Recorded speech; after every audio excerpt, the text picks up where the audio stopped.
Coney here in the NBC Fry Streaming Center, joined by the voice of the Buckeyes, Paul Keels, because you wrote a book. Yes. We've got a book here.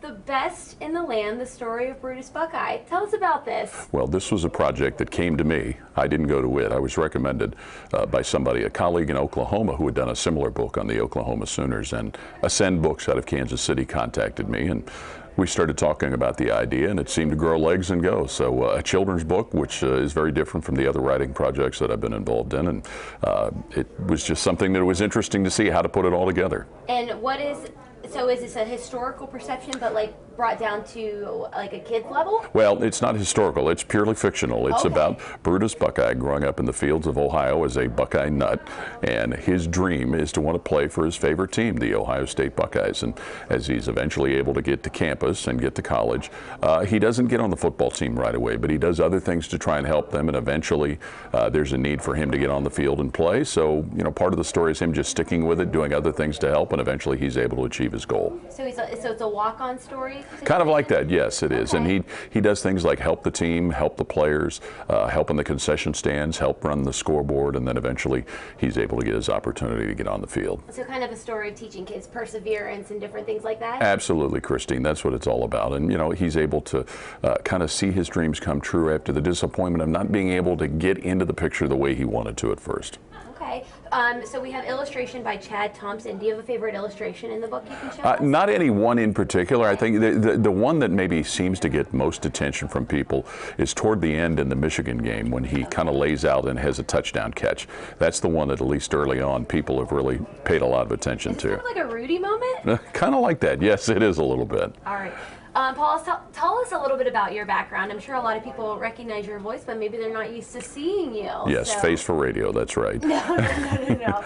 So you were the voice of the Buckeyes, you were the radio guy. I remember I think it was like probably whenever I was in high school, if like my dad or family members didn't like a particular network we were watching it on, we would mute the game and listen to you do the play-by-play. I'm sure you hear that story a lot. We get a lot about that. Dick Vitale has helped turn a lot of people off the TV into the radio toward us, but it's something I've been doing since 1998. I grew up in Cincinnati and began doing games first for the University of Cincinnati and then for the Bengals a little bit. Worked in Detroit and in Washington, D.C. for a while. Worked as a news anchor for a while in radio too, so it's been a little bit of everything, but have been here in Columbus since the late 90s and have really enjoyed it. So you mentioned that you have done writing in the past. What else have you done? Two other books that are tied to Ohio State. One of them is about the 2002 National Championship team, and it kind of takes you through a week-by-week series of what happened in that season when they won the national championship. And then the other one that came out, it was kind of a combination of both Ohio State football and basketball.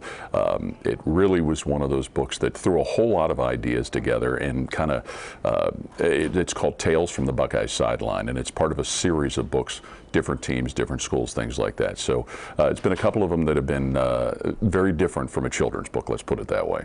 Talk to us about this season, if you don't mind. Obviously, we're kind of back to normal. Everybody in the shoe. We had a little bit of low attendance towards the beginning of the year, but looks like the shoe is filling up again. How is that different from whenever you were calling the games last year to an empty stadium? Well, very different, because not only, Christine, were we doing games for empty stadiums, we were not allowed to travel to away games, so we had to do them remotely, calling them off of video telecasts, both for football and basketball. So being able to see all of the games in person now has been a nice plus. Seeing fans in the stands it's something that you didn't realize how important it was until it wasn't there. You know, last year for 2 of the 3 games they had at home, they had family members there. The last game they didn't. But it's great to see the fans coming back, having fun, the tailgates that go on not only around the stadium but all over the campus area, and then to see the team playing well, and especially bouncing back after the Oregon loss. And, you know, in the last 3 games they put up just video game type numbers, so it's been a lot of fun to see normalcy, but also to see them play well. Absolutely. So whenever you're broadcasting a game and I'm listening to it on the radio, I feel like I can see it in my head. How do you do that? How do you prepare for games like that, and how do you kind of tell the description of the story of what is happening in front of people via radio? Well, what you do, as opposed to what you were saying with your father, Christine, we operate assuming that most people aren't watching it on TV while they're listening, that they're doing it while they're working or in their cars or one thing or another. So you try to focus on some of the basics like down and distance, time and score, where the ball's located, right side of the field, left side of the field, things like that. But also being mindful of not everybody listening knows all of the players. You know, that not everybody may know that C.J. Stroud plays for Ohio State. Not everybody may know that Sean Clifford plays for Penn State.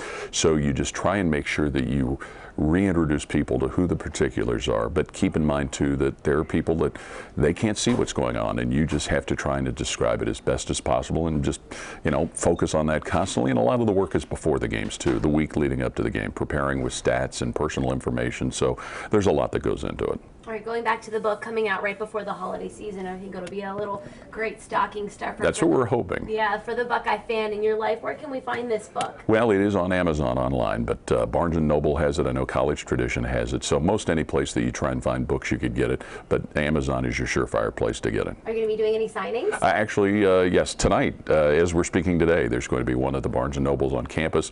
None others that are scheduled at this point, but we're going to strategically try and see if we can't set up some right before Christmas. Awesome. So looking forward to it. I really appreciate it. Paul, anything else that you would like to add? No, I think you covered it all beautifully, Christine. All right, thank you. You do, thank you.